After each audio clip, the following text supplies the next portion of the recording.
Hyvää iltaa uutisista. Ainakin 6 ihmistä on loukkaantunut Manhattanilla New Yorkissa sattuneessa räjähdyksessä.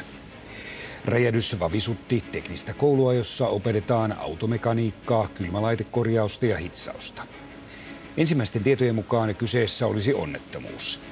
Syyskuun terrori-iskusta johtuen New Yorkin asukkaat säikähtävät vakavasti pienempiäkin onnettomuuksia. Viranomaiset ja elintarviketeollisuus ryhtyvät selvittämään akryyliamidin mittausmahdollisuuksia. Teollisuutta kiinnostaa erityisesti, miten syöpää aiheuttava akryyliamidi elintarvikkeeseen syntyy, jotta voidaan miettiä, miten tuotantoprosessia voitaisiin muuttaa. Selvitystyö on seurausta eilen julkistusta ruotsalaistutkimuksesta, jonka mukaan muun muassa perunalastuissa ja Ranskan perunoissa on paljon syöpävaarallista akryyliamidia.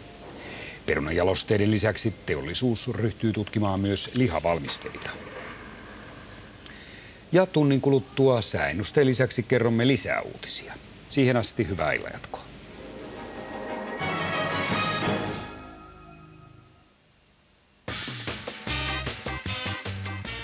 Seuraavaksi kokkisota.